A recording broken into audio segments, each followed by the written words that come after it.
Sean, presents have been unwrapped, family has gone home, and now it's back to school. But some students will bring more than their new iPhone to the classroom, and that has some parents worried.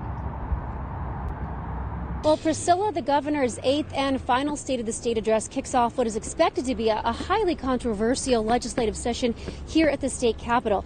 Now, today, the governor spent a lot of time talking about education. Just after 3 o'clock this morning, a DPS trooper tried to pull over a motorist driving 111 miles an hour on I-10. He didn't stop. Temperatures are dropping, but one local fire district says it's seeing a huge increase in snake removal calls. Well, Priscilla, some of us drive work cars. We get to fill up on the company dime, but rideshare drivers are having to foot the bill of these rising gas prices, and some say it's not sustainable. Well, Sean, 911 dispatch here in Cochise County is experiencing a staffing shortage. It's a nationwide problem, but last year Governor Doug Ducey activated the Arizona National Guard to help fill those gaps. Well, Priscilla, the City Council will look at waiving impact fees. Those impact fees are paid by developers, and they offset the impact on roads and things like emergency services. In exchange, the developers would promise to build more affordable housing in the city.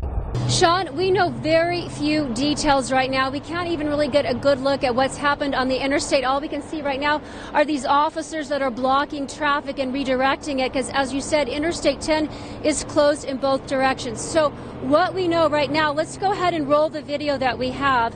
According to DPS, 2 vehicles were involved in a collision. That was followed by a violent act involving 2 drivers. We do not know the nature of that violent act or even if the 2 drivers were involved in the collision. For now, Interstate 10 is closed in both directions. Eastbound should exit at Valencia. Westbound should exit at Craycroft. We will continue to try to get more details on this for you tonight. If you are not out or your commute takes you anywhere near here, do not come by here. It is an absolute mess. We had to dump off the interstate at Keno Parkway, and that was about 20 minutes ago.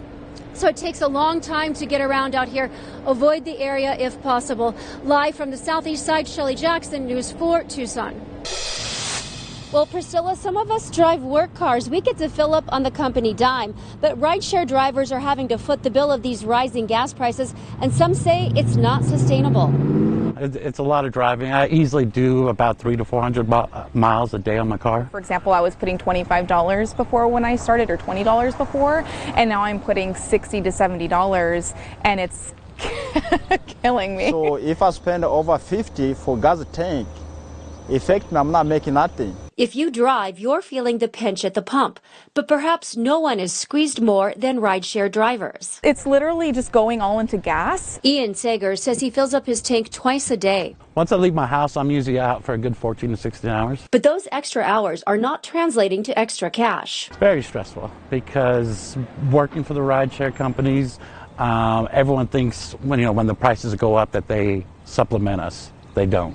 So the price stays the same. We make 75 cents a mile, 10 cents a minute. Drivers say they are losing money on short trips. I can't make money because sometimes I have to drive over 10 miles to pick up the customer, and they go to quarter mile. I only receive $2.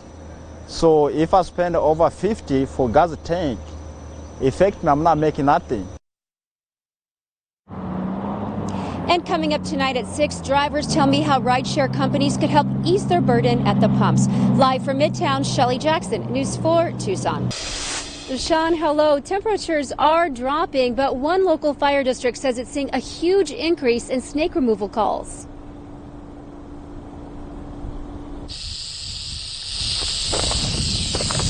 And we had over 500 snake calls in the past month.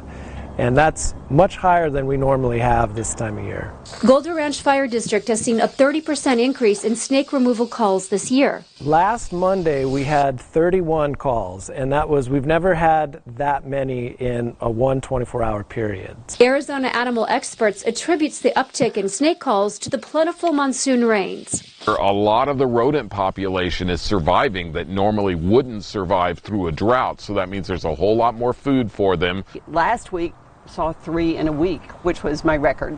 Kathy Carter is an avid runner. She's trained her dog, Google, to do a literal about face when he sees a snake. About face. Carver says rattlesnakes don't really hibernate all winter. There are times when the snakes are more active, but we don't have a time when you really don't have to worry about snakes being out. All it takes is a warm day and they'll come out to sun themselves. Golden Ranch has 2 utility trucks to run snake calls. They call it preventative medicine. We catch the snakes so that somebody doesn't have to put themselves in danger. So rattlesnakes are motion oriented. If you come across one, toss something like a hat or a set of keys on the opposite side of the snake and it should redirect it away from you. On the west side, Shelle Jackson, News 4 Tucson.